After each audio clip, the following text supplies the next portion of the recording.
Hello, welcome back to What If Ash was Red Sun, and welcome back to the Amuten channel. I'm here to continue the 200 subs special. Side note, I really enjoy making this part, so now let's dive into the story. So the episode of the Clefairy and the Moonstone will pretty much go the same. It's just Charmeleon would have Pikachu's role. Then we'd skip straight to the episode where Ash meets Misty's sisters. The thing would be is that Misty would still be on her training journey. She had never really stopped it because she hadn't really met Ash, so she's gone on a training journey. So then, Brock being Brock would of course fall head over heels in love with the three pretty girls and would try flirt with them, but they would politely turn him down as they weren't interested in getting boyfriends at the time. As Ash would step in front of his heartbroken friend and would say, "Can you please give me a gym battle?" As when they looked close at him, they would recognize him and they'd say, "Red, is that you?" But Ash would say, "No, I'm Ash." As then, Daisy would say, "Oh, he just reminded me of an old friend that I used to know." As then, Ash would get into a battle with the three sisters. Ash would use Pyro, as they would use their Seadra. Ash would call for Spearow to use Aerial Ace, which would do decent damage, but Seadra would respond with a Hydro Pump, which would do a lot of damage back to Spearow. But Spearow, realising the disadvantage that it had been put in front of, would begin to dodge all of the Hydro Pumps all at once, as then Spearow would use an Aerial Ace, which would finish off Seadra. This would shock Ash, as Aerial Ace doesn't usually do so much damage, as then it would be revealed to be a critical hit, and it would, when Ash pulled up the Pokedex, and the Pokedex would say that Spearow has an ability called Sniper, which makes critical hits a lot more common and stronger, I think. So then, I'd send out their Seal. Seal would use a Hydro Pump, which would do decent damage, but Spearow would be able to launch lots and lots of Aerial Aces and Fury attacks, which would do a lot more damage. Seal would try use moves, but it wouldn't really be able to land anything on Spearow. Getting annoyed, Seal would just blast Spearow with a critical hit Ice Beam as soon as Spearow got cocky. After this, Ash would send out his Pikachu, as then Daisy would have a flashback of when she first met Red and when he used his Pikachu when her and her sisters were very young trainers, first being gym leaders. As then she'd flash back to the reality, as then her and her sisters would command for Seal to use a Hydro Pump, which would do decent damage to Pikachu. Pikachu would land a devastating Thunderbolt, which would deal super effective damage to Seal. Seal, getting annoyed, would begin to glow as it would grow in size and become a lot bigger as it would evolve into Dewgong. Dewgong, having gained new strength and speed, would quickly launch an Ice Beam, which would freeze Pikachu's feet. As then, Ash, realising the disadvantage that he had been put in, would call for Pikachu to use Thunderbolt on itself. This wouldn't do any damage to Pikachu, but it would electric charge it and melt the ice from the heat from the electricity. As then, Ash would just call for one electrified quick attack, which would one-hit KO Dewgong. As then, when the three girls came to give Ash the badge, Daisy would go and ask him,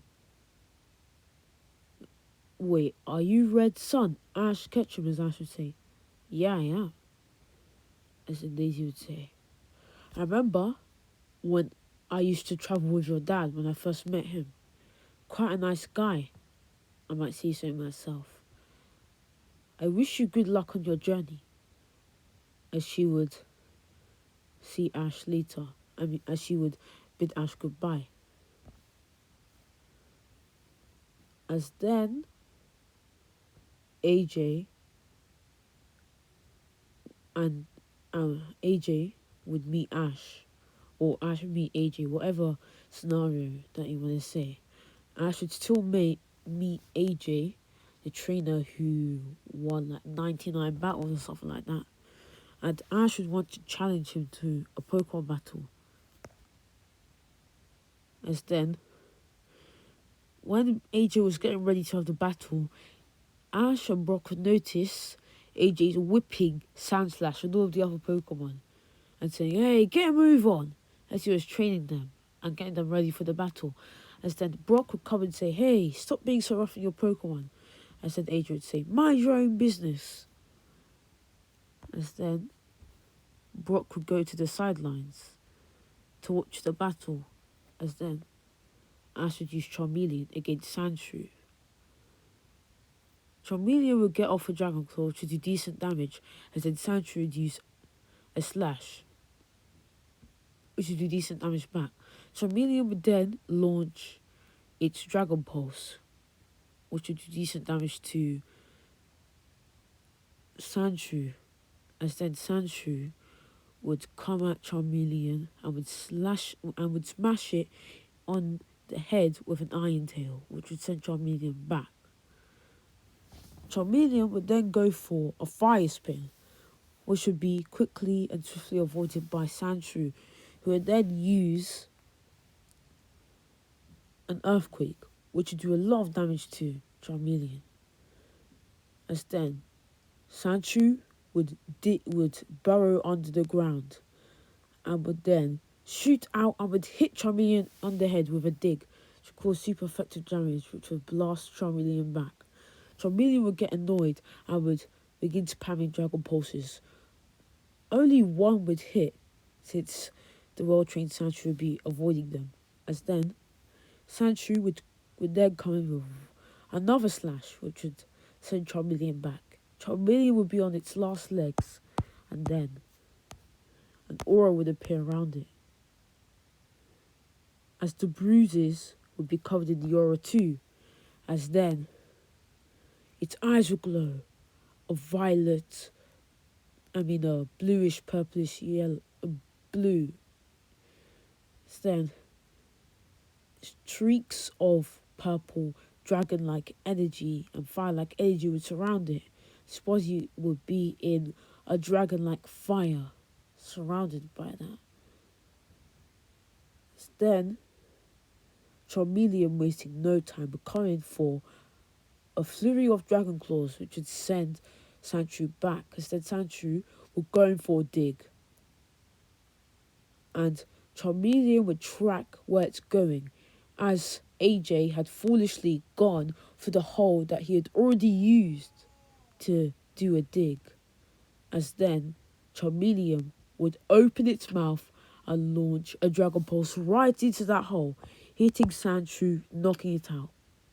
As then, Charmeleon would get out of its current ability, as it would then send out a Butterfree, as AJ would then send out a Butterfree. Butterfree would put Charmeleon to sleep, as it would then use Psychic, which would throw Charmeleon all over the battlefield, which would knock out the tired and weakened Charmeleon. As then Ash would use Spearow.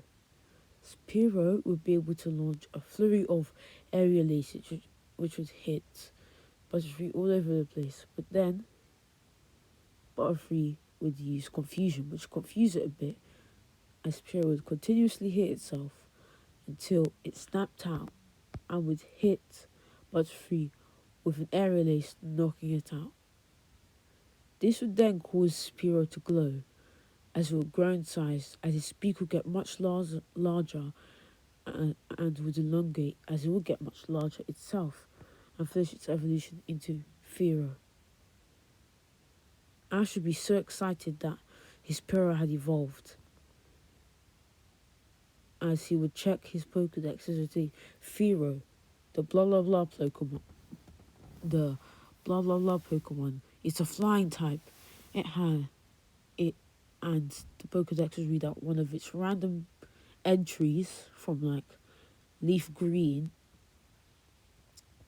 As then it would say Fearow's moves are now Aerial Ace, Drill Peck, Pursuit, and Tackle. Wait, actually no, not Tackle, scratch that. And Roost. Listen, Ash would be excited that his Spearow had evolved. So then return it. As then, the episode called The School of Hard Knocks would happen, where Ash would battle Giselle. This time, because Giselle would recognize Ash as Red Sun, she would decide to use all 2 of her Pokemon, not wanting to hold anything back against Ash. Ash would use Fearow as she would use Cubone. This would be quite a foolish choice for her, but when she recalled her Cubone, Fearow would use 1 Pursuit, which would crit and knock out Cubone. This would embarrass her, as she would be annoyed, and she would decide to send out her Graveler. Ash, feeling overconfident, would decide to keep his Fearow in. Big mistake. As then, Giselle, whatever she's called, trying to get her honor back, would spam Rock Blast, which would do a lot of damage to Fearow. As then, the disoriented bird Pokemon would then be finished off with a rollout. As then, Giselle would say, "Oh, I thought the Son of Red would actually be smart.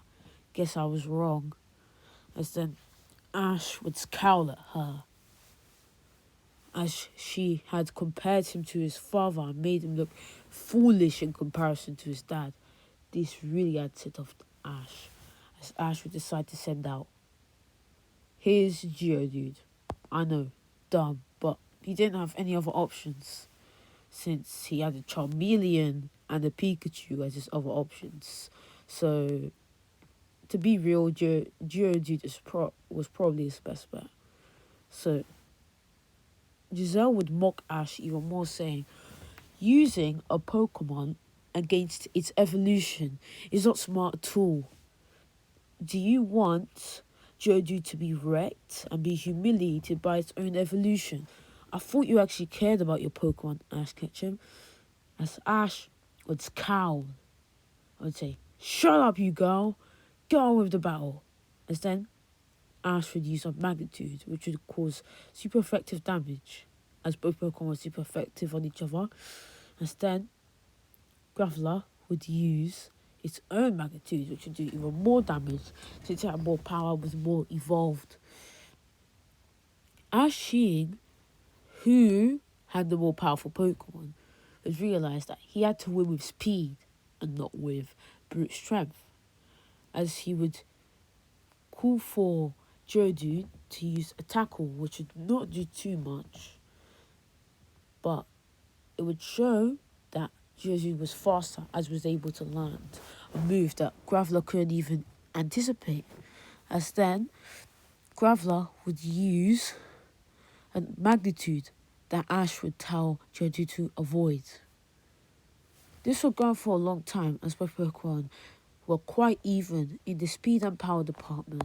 But eventually, the battle would get so intense that Geodude would evolve and would grow a second pair of arms and would turn into a more boulder-like Pokemon and would become Graveler as well to match its evolution. As then, both Pokemon would clash with rollouts. As when the dust settled, Ash had won. After that little encounter, Giselle would say, "You're a lot stronger than I thought you were. I apologise for those words earlier, but Ash wouldn't want to hear none of it and would just leave, even though she was peeking mid-sentence, because she had insulted him a lot and he didn't want to hear anything, because it's Ash, because that's Ash for you, hot-headed. As then, Ash would encounter Bulbasaur. Like in the original timeline, it's just, instead of Pikachu, who would use Charmeleon to battle it, and let's just say Bulbasaur got charged so bad, Ash had to use a Pokeball immediately before the burn could get any worse. Yeah, a bit painful, but don't worry, Bulbasaur is fine. And the events of the Charmander abandonment episode would go pretty much the same.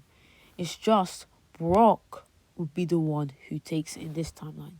As Brock, if you ask me, was the one who really showed the perseverance and stuff for Charmander's safety. Don't get me wrong, Ash really put in the work to save Charmander, but if you ask me, I think that Brock deserves it a bit more and it suits him a bit more.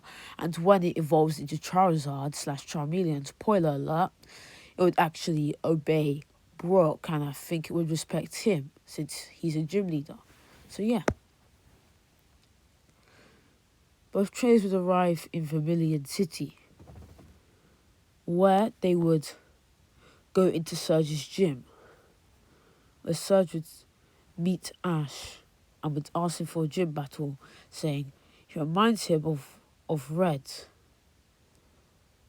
As then, Ash would use his Pikachu as Surge would use his Raichu. As then, Surge would laugh and would say, "Just like your old man, huh? Let's see if you can hold up like he did." As Red Pikachu is the only Pikachu in history to ever outclass my Raichu. That's why I began doing speed training. As then, both Pokemon will get off to a speedy start, clashes between quick attacks and Thunderbolts, but it will be obvious to everybody that Raichu is clearly outclassing Pikachu in every category, because the thing was, Red beat Surge like Ash did in the original timeline, when Red started off on his journey. So the thing was, Surge, learning from the mistake, went on the training journey and trained on Raichu's speed. So they would never again lose to another Pikachu or speedier but weaker Pokemon, as that was kind of humiliating. So then, Raichu would use a Thunderbolt, which would stop Pikachu in its tracks, as it would then continue its onslaught with slams and quick attacks, which would do a lot of damage. Pikachu would try to respond with a Thunderbolt, which would do a bit of damage, but Raichu would just shake it off and finish it off with a quick attack. It would be obvious to everybody that Pikachu didn't really stand a chance from the beginning, as Surge had trained his Raichu a lot better than he did in the original timeline, because remember, in this timeline, he met Red, who also had a Pikachu who outclassed his Raichu. So then, outside of Vermilion Gym, we would then see Ash training his Pikachu with Brock, as he'll be trying to teach it Dig. As Brock would use Onix, and Pikachu would be learning its Dig ability. And we would be learning Dig. It would take a little while, but Pikachu would eventually get the move down and be able to effectively burrow into the ground and come back up. As then, Ash had got Surge's Thunderstone from Nurse Joy when he went to go heal Pikachu, and Nurse Joy said that Ash could evolve Pikachu if he wanted to. He got out the Thunderstone and suggested the idea. Pikachu would tear at the Thunderstone long and hard, but it wouldn't react at all, unlike Ash's starter Pikachu from the original timeline. So Ash, thinking that Pikachu didn't have any interest for the stone, would stash it in its bag. But Pikachu would look carefully where Ash tasked it, as he would then uh go on to battle Surge. After that, Surge would decide to use his Raichu like last time, as Ash would still use Pikachu to try and beat it. As then, Pikachu would go off with a dig right off the bat and would hit Raichu for super effective damage.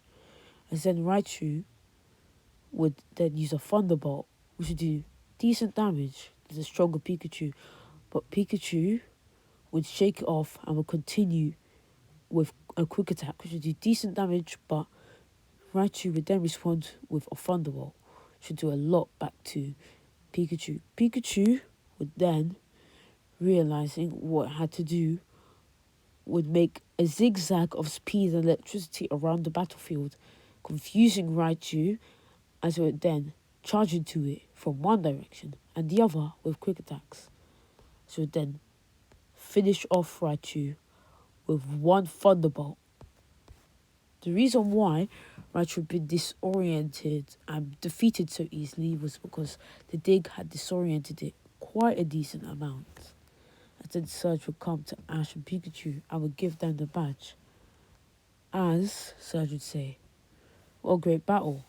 You are just like your old man. One day you will become like him, I can just tell."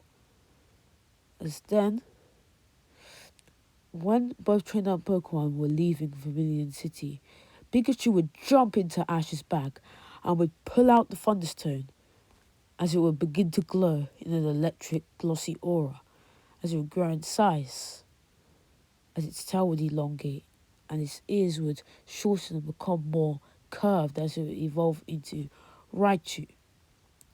Bear in mind, this isn't Ash's Pikachu from the original timeline. This would be a different Pikachu. And they would actually have wanted to evolve after it beat Surge. That's why it really looked at the Thunderstone and was really intent.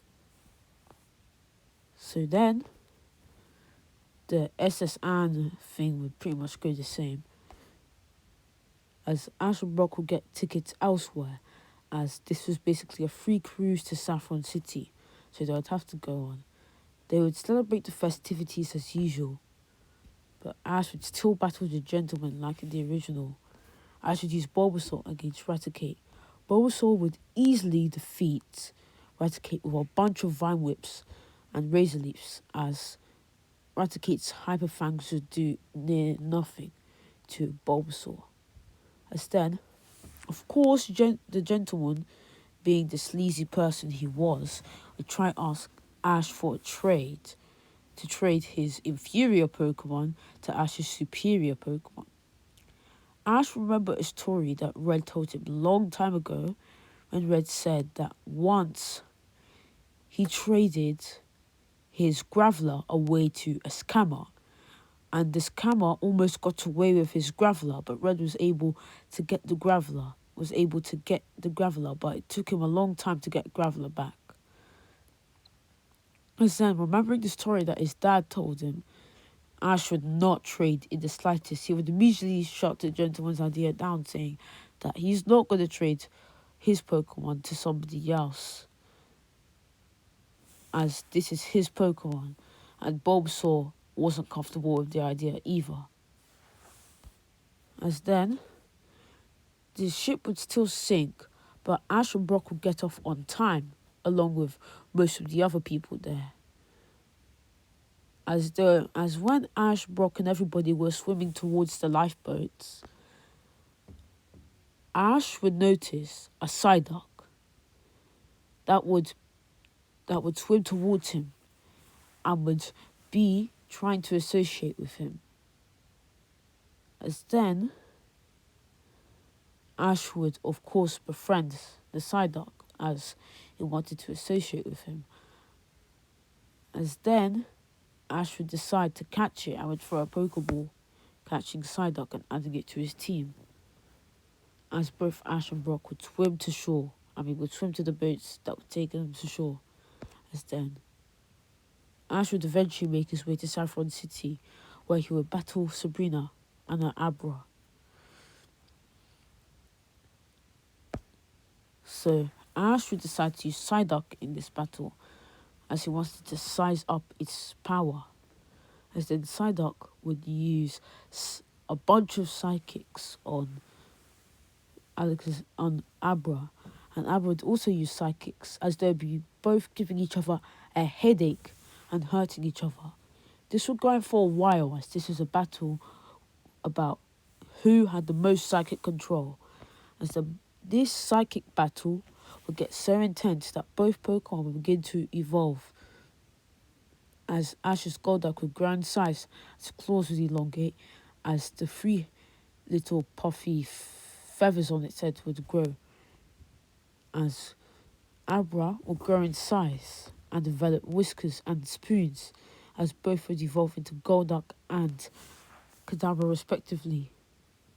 Both Pokemon begin to give each other an intense migraine, so they'll decide to actually begin an intense battle, as Ash would try call for a water pulse, but Golduck would just ignore him and would use a hydro pump, which Kadabra would counter with a Psybeam, doing decent damage to both parties.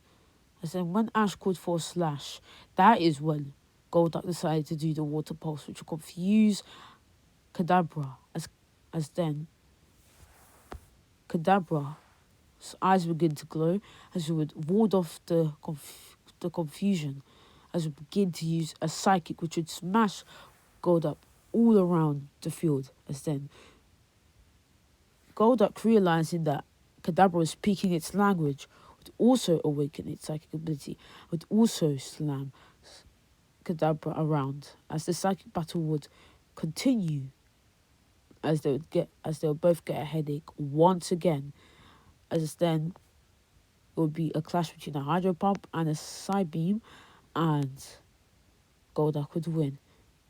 When Ash came to congratulate his Golduck, it would wrap him in the psychic aura and blast him away, as he would look at him with disgust, thinking, why am I listening to a weakling like him? I'm going to do whatever the heck I like.